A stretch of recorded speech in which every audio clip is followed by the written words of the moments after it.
Arya Kamandanu sudah tidak memperdulikan lagi keselamatan dirinya. Tanpa ragu-ragu, dia menerobos memasuki terowongan yang terus-menerus mengeluarkan asap keputih-putihan. Dia menyusuri terowongan yang dinding-dindingnya terdiri dari batu-batuan gunung yang keras. Setelah kurang lebih 20 langkah, Arya Kamandanu berhenti. Dia tersentak. Di hadapannya telah duduk seorang laki-laki tua. Perlahan-lahan Arya Kamandanu mendekati laki-laki tua itu. Tutur Tinula, Naga Puspa Kresna. Silahkan duduk, Nger. Bapak Lunggah, Silahkan duduk. Marilah kita bicara. Saya lihat keadaan Angger Kamandanu sekarang ini sedang sangat gawat. Marilah kita bicara panjang lebar, supaya keadaan Angger menjadi tenang kembali. Arya Kamandanu ragu-ragu mendengar perkataan Empu Lunggah. Dia sangat menghormati orang tua itu, walaupun dia belum yakin bahwa orang tua yang duduk di depannya adalah benar-benar Empu Lunggah. Namun begitu dia menuruti perkataannya, Arya Kamandanu segera duduk bersila di depan Empu Lunggah. Setelah Angger Kamandanu pergi meninggalkan desa Kedung Beluk, saya tiba-tiba menjadi sangat menyesal. Saya benar-benar menyesal telah menuturkan sebuah cerita dongeng kepada Angger. Setelah saya pikir-pikir kembali, saya semakin merasa bahwa sikap saya kurang bijaksana. Itulah sebabnya, Angger, saya buru-buru meninggalkan Kedung Beluk untuk menyusul Angger Kamandanu. Maksud Bapak Lunggah tentang dongengan ular naga Puspa Kresna? Benar, Angger. Saya menyesal sekali telah menuturkan dongengan itu kepada Angger. Saya merasa seperti telah memberikan pisau yang sangat tajam, yang akhirnya dipakai untuk bermain-main oleh cucu saya sendiri. Bukankah hal itu sangat berbahaya? Sudah, Angger. Lebih baik Angger Kamandanu segera melupakan dongengan itu. Tapi Bapak Lunggah, sekarang ini saya mulai percaya bahwa dongengan tentang ular naga Puspa Kresna bukanlah dongengan biasa. Maksud saya, dongengan yang hanya pantas untuk dihayalkan. Sudahlah, Angger, sudahlah. Anggap saja dongengan itu tidak pernah ada. Lupakan saja semuanya. Ini demi keselamatanmu, Nger. Tidak, Bapak Lunggah. Saya tidak mungkin melupakannya begitu saja. Saya banyak menemui peristiwa-peristiwa aneh dalam perjalanan saya. Beberapa kali saya telah bertemu dengan ular naga Puspa Kresna yang telah merubah wujudnya menjadi manusia. Saya menyaksikan dengan mata kepala saya sendiri. Dia merubah wujudnya menjadi seorang petani aneh di tengah sawah. Dia juga mampu merubah wujudnya menjadi seorang gembala atau bocah angon. Kemudian dia mampu merubah wujudnya menjadi anak gadis kepala desa Kali Selikur. Bahkan dia mampu merubah wujudnya menjadi sahabat saya, Sakawuni. Maaf, Bapak Lunggah. Mengapa Bapak tertawa? Apa yang baru saja saya katakan adalah benar-benar suatu kenyataan. Saya tidak berdusta. Dengar, Nger, dengar.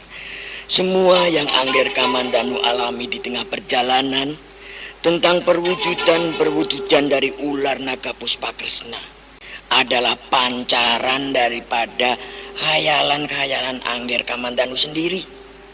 Semua itu tidak pernah ada. Angger Kamandanu terlalu tercekam oleh mimpi itu. Mimpi itu telah benar-benar melekat di langit-langit ingatan Angger.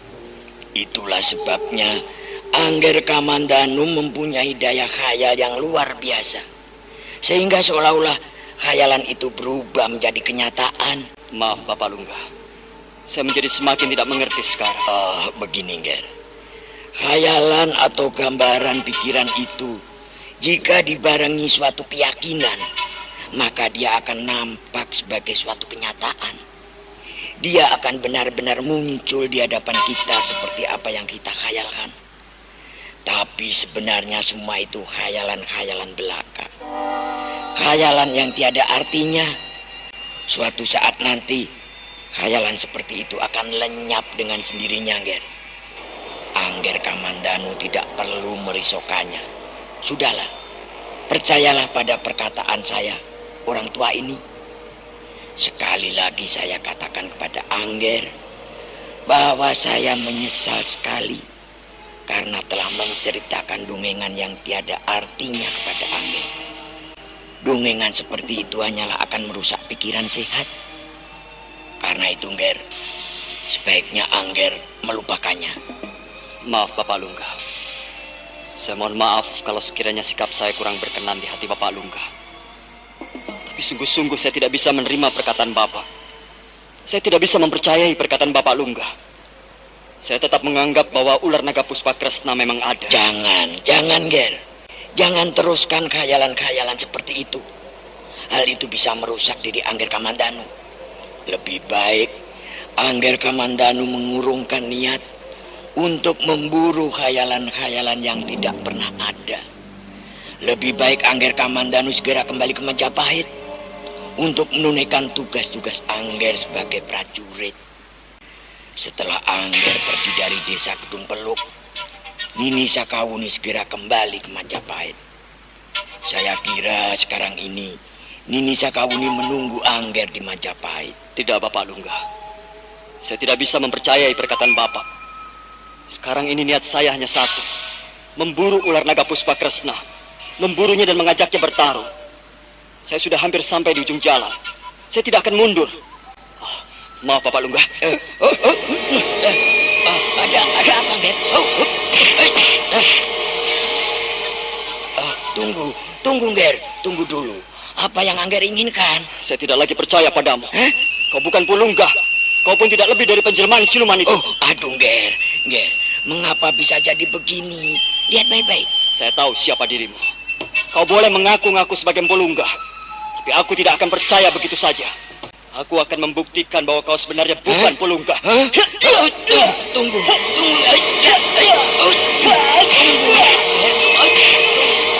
Semula Arya Kamandanu memang sudah hampir mempercayai perkataan Pulungga. Tapi mendadak dia sempat menangkap cahaya kemerah-merahan. Cahaya sepasang mata ular naga Puspakresna yang memancar dari pandangan mata orang tua itu. Karena itu dia segera yakin bahwa Pulungga yang duduk di hadapannya adalah juga penjelmaan dari ular siluman. Arya Kamandanu terus memburu. Dia menerjang dengan garang. Pulungga menjadi kerepotan. Suatu saat Arya Kamandanu mendapat kesempatan baik. Dan kesempatan itu dipergunakan untuk menyambar jubah orang tua itu. Nah, apa katamu sekarang? Apakah kau masih juga mengaku-ngaku sebagai Pulungga? Lihat, aku sudah berhasil menjambar jubahmu. Dan aku lihat ada noda hitam melekat di pundak kirimu. Kau bukan Pulungga. Kau adalah ular siluman itu. Bagus. Hebat sekali kau, Kamandanu. Bagus. Aku senang berhadapan dengan laki-laki seperti dirimu. Baik. Sekarang mari kita lanjutkan bertarung.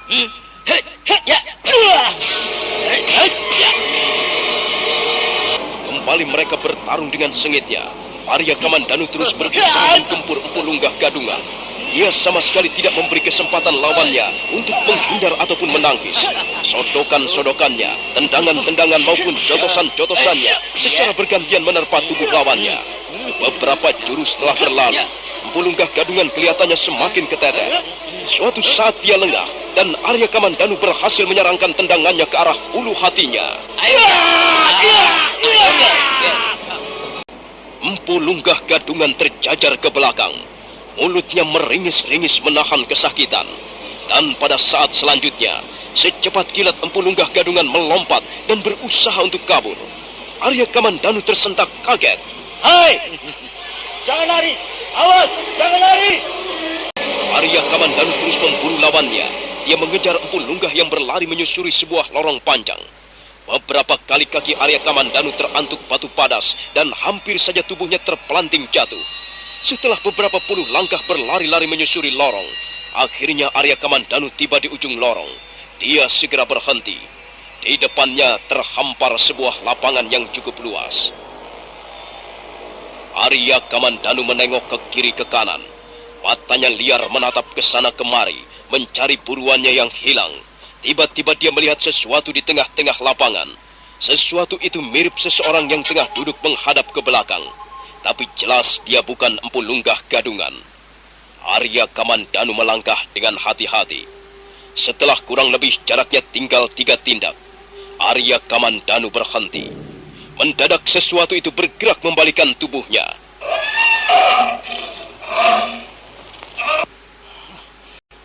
Kurang ajar. Siluman keparat. Sekarang kau merubah wujud menjadi seekor macan. Kau pikir aku takut menghadapi harimau? Ayo, majulah. Tidak bakalannya aku mundur barang sekali. Ayo, mengapa kau masih diam? Majulah, terkamlah aku. Apa yang kau tunggu? Inilah aku lawanmu. Marilah kita bertarung sampai mati. Dengar, hai siluman. Sekalipun kau rubah wujudmu menjadi Batara Siwa, aku tidak bakalannya mengurungkan niatku. Hiat! Hiat! Hiat! Hiat! Hiat! Hiat! Hiat! Hiat! Hiat! Hiat! Hiat! Arya Kamandanu sama sekali tidak gentar menghadapi harimau jadi-jadian itu. Harimau loreng yang ukurannya cukup besar itu pun segera menyerang. Ia menyergap dengan garang. Beberapa kali Arya Kamandanu hampir saja terkena samparan kuku-kuku harimau yang tajam. Harimau itu semakin kelihatan geram melihat beberapa kali serangannya menerpa ruangan kosong. Bahkan beberapa kali Arya Kamandanu sempat membalas dengan menyerangkan pukulan-pukulannya. Suatu saat Arya Kamandanu berhasil menubruk harimau dari belakang. Kemudian secepat kilat mengirimkan pukulan kanannya ke arah kepala harimau.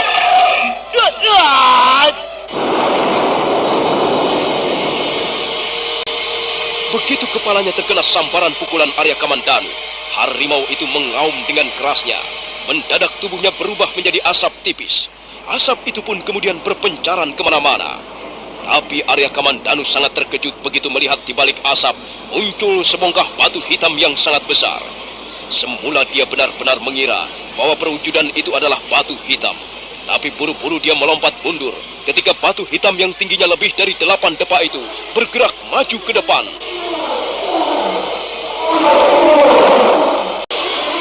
Kali ini Arya Kamandanu terpaksa menghadapi gajah jadi-jadian. Ukuran gajah itu sangat besar dan tubuhnya sangat keras. Binatang itu bagaikan sebongkah batu hitam yang tiba-tiba menjadi hidup dan bermaksud membunuhnya. Belalainya menyambar ke kiri ke kanan. Sekali waktu menghantam batu-batuan hingga hancur berantakan. Kali ini Arya Kamandanu benar-benar harus berhati-hati kalau tidak ingin tubuhnya lumat dihantam belalai gajah. Tapi dengan menggunakan aji seipi anginnya, Arya Kamandanu selalu berhasil menghindari sambaran-sambaran belalai gajah. Kadangkala dia melompat ke atas bongkah batu, kemudian melompat ke arah batu yang lain, dan bahkan beberapa kali dia melompat di atas punggung gajah sambil menyerangkan pukulannya. Suatu ketika Arya Kamandanu menggiring gajah agar mau bertarung di bawah sebuah lereng batu yang terjal. Gajah jadi-jadian yang sudah mengamuk seperti kesetanan itu segera memburu Arya Kamandanu.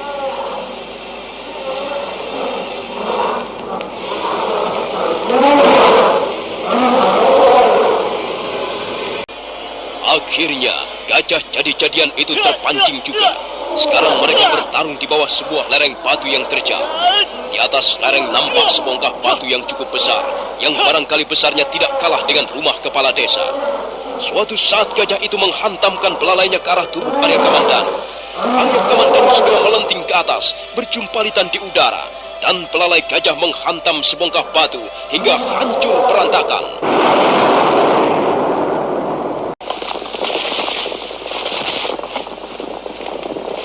Arya Kamandanu melompat ke sebuah batu hitam yang cukup tinggi, dan dia melihat lereng batu runtuh menimpa gajah. Gajah itu meraung-raung kesakitan. Sebongkah batu hitam menimpa tepat di kepalanya. Mendadak, perwujudan gajah berubah menjadi asap, dan asap putih itu pun lagi-lagi berpencaran kemana-mana. Arya Kamandanu merasa lega, karena kali ini pun dia mampu merobohkan lawannya. Sesaat lamanya dia duduk termangu di atas sebongkah batu.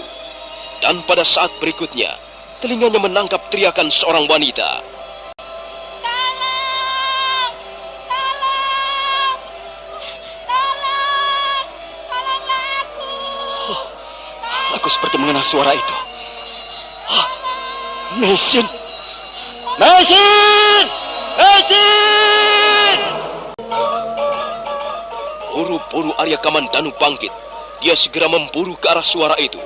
Suara itu datangnya dari balik punggung bukit.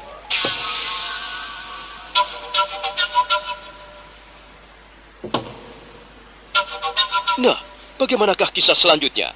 Apakah yang akan dialami Arya Kamandanu di lereng Bukit Mahabairawi? Dan benarkah suara itu adalah suara Meisin?